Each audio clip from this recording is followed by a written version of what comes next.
Assalamualaikum warahmatullahi wabarakatuh. Salam dan bahagia Bapak Ibu guru hebat yang saya banggakan.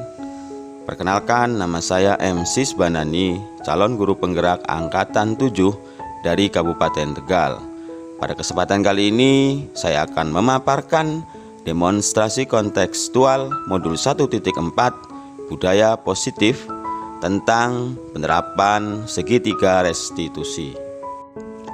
Budaya positif di sekolah merupakan nilai-nilai, keyakinan-keyakinan, dan kebiasaan-kebiasaan di sekolah yang berpihak kepada murid, agar murid dapat berkembang menjadi pribadi yang kritis, penuh hormat, dan bertanggung jawab. Dalam menumbuh kembangkan budaya positif di sekolah, guru dan segenap elemen sekolah memiliki tanggung jawab menjadi pengontrol untuk memastikan budaya tersebut berjalan dengan baik, dan posisi pengontrol yang disarankan ialah menjadi manajer. Pada posisi sebagai manajer inilah guru dapat menumbuhkan disiplin positif, yakni murid yang mandiri, bertanggung jawab, dan dapat memecahkan masalah. Tujuan dari posisi ini adalah agar murid dapat berefleksi atas tindakannya dan mampu memperbaiki kesalahan melalui motivasi intrinsik yang tumbuh dalam diri murid. Ketika terjadi pelanggaran terhadap budaya positif di sekolah, maka seorang guru disarankan untuk menjalankan restitusi sebagai bentuk bimbingan maupun tuntunan, bukan dengan hukuman.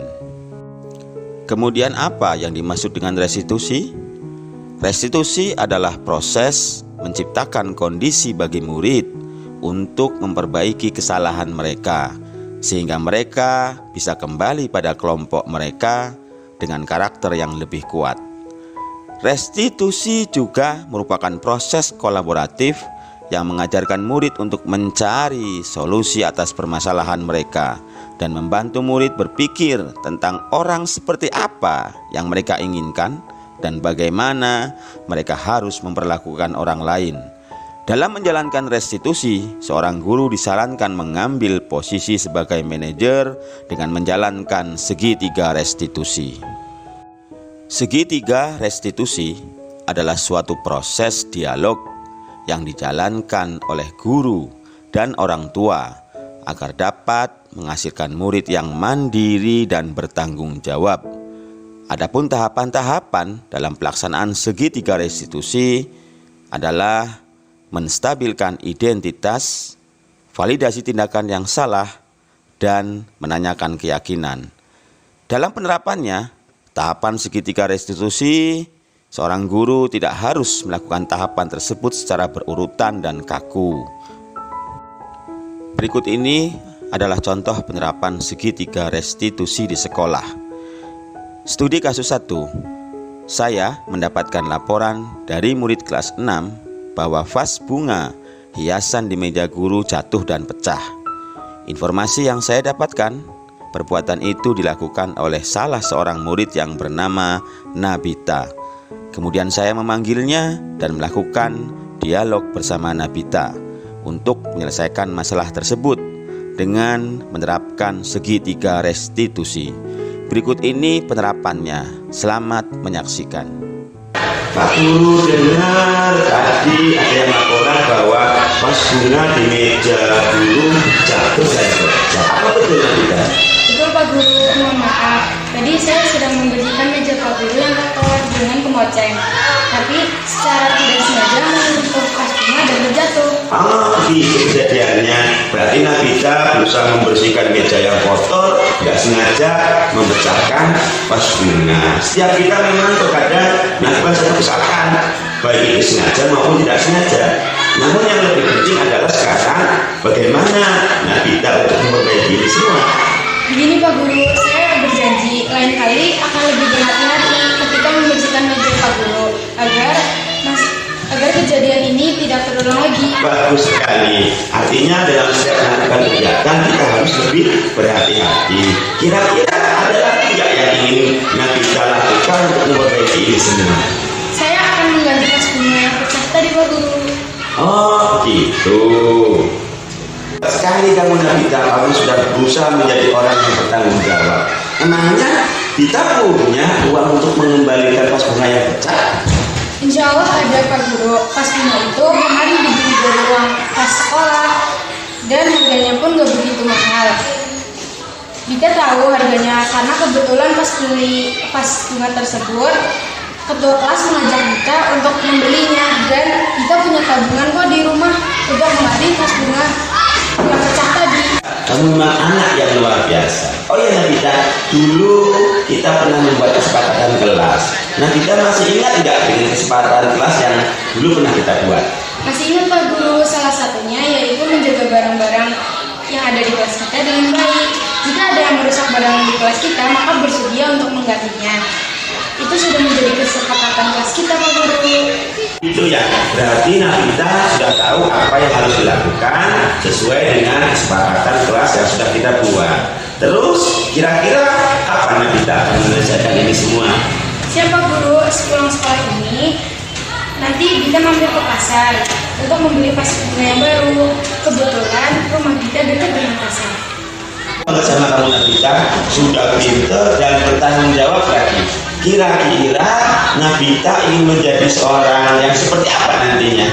Saya ingin menjadi pribadi yang bertanggung jawab dan tidak merugikan orang lain Pak Guru. Sebisa mungkin dapat bermanfaat bagi sesama. Kamu ini memang hebat, membuat aku senang dan bangga banget punya murid seperti kamu. Memangnya kamu cita-citanya ingin jadi apa Nabita? Saya ingin menjadi dokter Pak. Oh, jadi dokter. Kalau dengan sikap kamu seperti ini, Pak Guru yakin kamu pasti bisa menjadi dokter. Pak Guru doakan semoga cita-cita kamu terwujud Nabita. Amin, terima kasih Pak Sis. Nah, sekarang permasalahan sudah selesai. Kamu boleh kembali ke kelas kamu. Ya Pak Sis, terima kasih. Oke. Kemudian pada studi kasus 2, pada saat jam istirahat, ketua kelas 6 datang ke ruang guru, memberitahukan kepada saya ada sedikit keributan yang terjadi antara Aim dan Rafa di depan kelas 6. Saya pun bergegas menuju kelas dan di sana Aim dan Rafa sedang dilerai oleh temannya. Namun masih tampak mereka berdua dalam kondisi emosi. Kemudian saya mengajak mereka berdua ke ruangan untuk menyelesaikan permasalahan ini. Pak, apa yang terjadi sih? Kok tadi Pak Guru lihat kalian berdua kok bertengkar? Bukankah selama ini kalian berdua bersahabat baik? Ada apa sih yang terjadi? Kaki saya ditenar apa gara-gara mematahkan pensilnya. Sebenarnya saya berniat untuk menggantikan pensil yang baru. Apa yang tadi Aim ceritakan? Betul Pak Guru, tadi Aim lupa membawa pensil. Kemudian dia meminjam pensil saya. Pensil itu pemberian ibu saya. Pas istirahat saya menanyakan pensil saya dan Aim menunjukkan pensil saya yang sudah patah. Saya langsung emosi dan menendang kaki Aim, tapi nggak keras kok Pak Guru. Aim dan Rafa, di sini Pak Guru nggak ingin mencari siapa yang benar, siapa yang salah. Tetapi menurut kalian ada nggak sih cara lain atau tindakan lain agar tidak terjadi permasalahan seperti ini, agar tidak terjadi pertengkaran? Kalau menurut Aim, ada nggak cara yang lebih baik? Ya Pak Guru, seharusnya tadi saya segera meminta maaf dan mengganti pensil Rafa yang patah. Itu betul sekali, Im. Menurut Aim masih ada nggak tindakan yang bisa dilakukan agar Aim bisa menjadi lebih baik lagi? Oh iya Pak Guru, lain kali saya akan mengecek peralatan sekolah setelah belajar pada malam hari supaya esok paginya tidak ada peralatan yang tertinggal. Kamu Im, kamu setiap malam belajarnya rajin banget. Berarti kamu memang anak yang pintar. Nah sekarang kalau Rafa, apa yang kira-kira akan Rafa lakukan agar permasalahan ini bisa menjadi lebih baik? Tindakan apa yang akan Rafa lakukan? Ya Pak, Guru, saya sadar seharusnya tadi saya tidak langsung emosi dan menendang kaki Aim dan berusaha menjadi pribadi yang lebih baik. Itu ya, ternyata sebenarnya Aim dan Rafa ini adalah anak-anak yang pintar dan anak-anak yang hebat. Dari kejadian tadi, itu kira-kira ada nggak keyakinan kelas yang sudah dilanggar? Kalau menurut Rafa, gimana Rafa? Kejadian tadi sudah melanggar keyakinan kelas kita, Pak. Seharusnya kita saling menghargai dan menjalin persaudaraan di sekolah. Nah, Rafa, agar permasalahan ini dapat diselesaikan dan Rafa ingin menjadi pribadi yang seperti apa? Saya akan segera meminta maaf kepada Aim dan saya ingin menjadi pribadi yang sabar dan menyayangi teman. Terima kasih Rafa, kamu sudah hebat, kamu sudah pintar sekali. Kemudian kalau menurut Aim, ada nggak sih keyakinan kelas yang sudah dilanggar dalam kejadian ini? Kalau menurut saya sih sama seperti Rafa, saya telah melanggar keyakinan kelas untuk saling menghargai dan menjalin persaudaraan. Saya akan segera meminta maaf kepada Rafa dan mengganti pensil yang patah tadi. Saya ingin menjadi pribadi yang bertanggung jawab. Sekarang permasalahan sudah bisa diselesaikan dengan baik. Berarti Aim dan Rafa bisa berbaikan kembali dan saling meminta maaf. Silakan kalian saling meminta maaf. Maaf ya, Aim. Ya sama-sama, saya juga minta maaf ya Rafa. Iya, sama-sama. Permasalahan sudah bisa diselesaikan dengan baik dan kalian bisa menjadi sahabat yang baik lagi. Sekarang kalian bisa kembali ke kelas untuk mengikuti pelajaran yang selanjutnya. Baik Pak Guru, terima kasih. Itulah contoh penerapan segitiga restitusi dalam menyelesaikan permasalahan murid di sekolah. Dan berikut ini tanggapan dari murid setelah mendapatkan bimbingan melalui segitiga restitusi. Assalamualaikum warahmatullahi wabarakatuh. Perkenalkan, nama saya Nabila. Saya murid dari SD Negeri 01. Perasaan saya setelah tadi berdialog dengan Pak Sis, saya merasa nyaman, tenang, dan menyadari kesalahan saya dan saya pasti akan bertindak lebih baik lagi. Terima kasih Pak Sis. Wassalamualaikum warahmatullahi wabarakatuh. Assalamualaikum warahmatullahi wabarakatuh. Perkenalkan, nama saya Sis. Saya murid JSPN 01. Saya merasa senang dan bahagia setelah tadi berdialog dengan Pak Sis. Saya yakin saya pasti bisa menjadi pribadi yang lebih menghargai teman dan bertanggung jawab atas segala tindakan yang saya lakukan. Terima kasih. Assalamualaikum warahmatullahi wabarakatuh. Assalamualaikum warahmatullahi wabarakatuh. Perkenalkan, nama saya Rafa. Saya dari murid di SD Negeri 01. Saya senang dan minta banget tadi diajak berdialog dengan Pak Sis. Saya berjanji akan komitmen dalam menjaga tali persaudaraan di sekolah dan saya akan menjadi pribadi yang lebih sabar lagi. Terima kasih Pak Sis. Wassalamualaikum warahmatullahi wabarakatuh.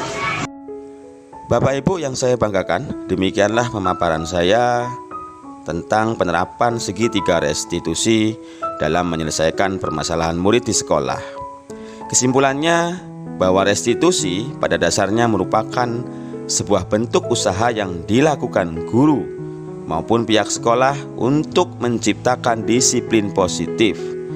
Disiplin positif yang menggejala dan menjadi kebiasaan akan menumbuhkan budaya positif di sekolah. Dengan menjaga keberlangsungan budaya positif di sekolah, tentunya bermuara pada pembentukan karakter murid yang sesuai dengan kebajikan universal. Dalam hal ini adalah profil pelajar Pancasila. Terima kasih. Salam guru penggerak. Tergerak, bergerak, dan menggerakkan. Wassalamualaikum warahmatullahi wabarakatuh.